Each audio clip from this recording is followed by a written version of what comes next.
Day 1. The bus ride went really fast. I sat by the window and Jack was next to me in the aisle seat. Summer and Maya were in front of us. Everyone was in a good mood, kind of loud, laughing a lot. I noticed right away that Julian wasn't on our bus, even though Henry and Miles there. I figured he must be on the other bus, but then I overheard Miles tell to Amos that Julian ditched the great trip because he thought the whole nature retreat thing was quote-unquote dorky.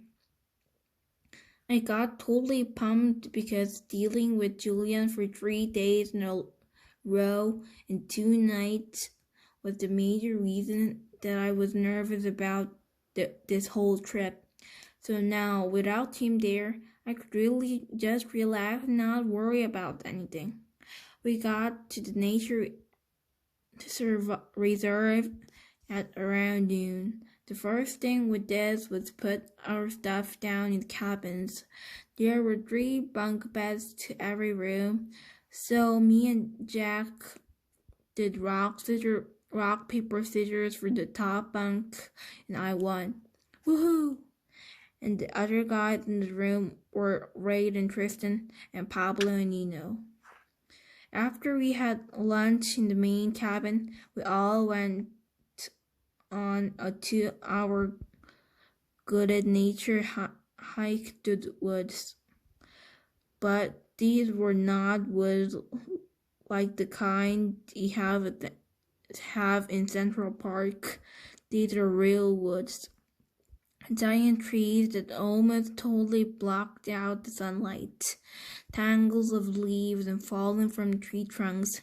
Howls and crips and really loud bird calls. There was a slight fog too, like a pale blue smoke all around us. So cool. The nature guy pointed everything out to us. The different types of tree we were passing, the insects inside the dead logs on this trail, the signs of the deer and bears in the woods, what type the birds were whistling, and where to look for them.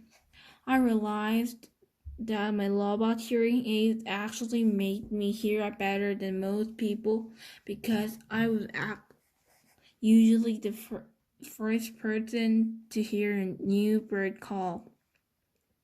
It started to rain as we headed back to camp.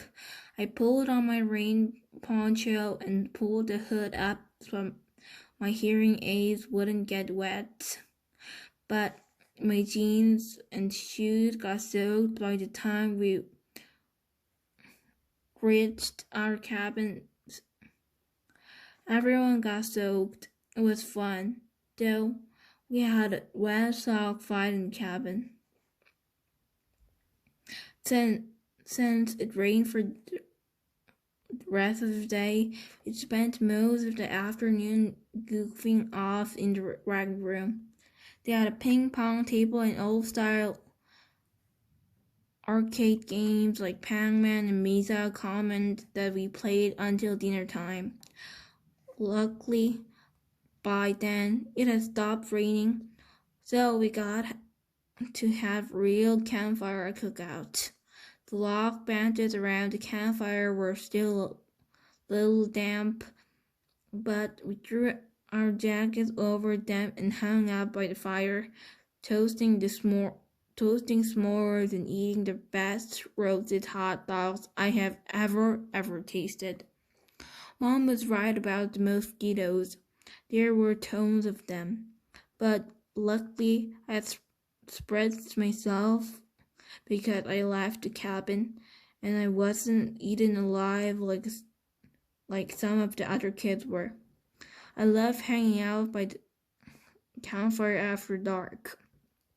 I loved the way bits of the fire dust would float up and disappear into the night air, and how the fire lit up people's faces. I loved the sounds the fire made too, and how the woods were so dark that you couldn't see anything around you, and you'd look up and see a billion stars in the sky. The sky doesn't look like that in North River Heights. I've seen it look like that in Montauk, though, like someone sprinkled salt in a shiny black table. I was so tired when I got back to the cabin that I didn't need to pull out the book to read. I fell asleep almost as fast as my head hit the pillow, and maybe I dreamed about stars. I don't know.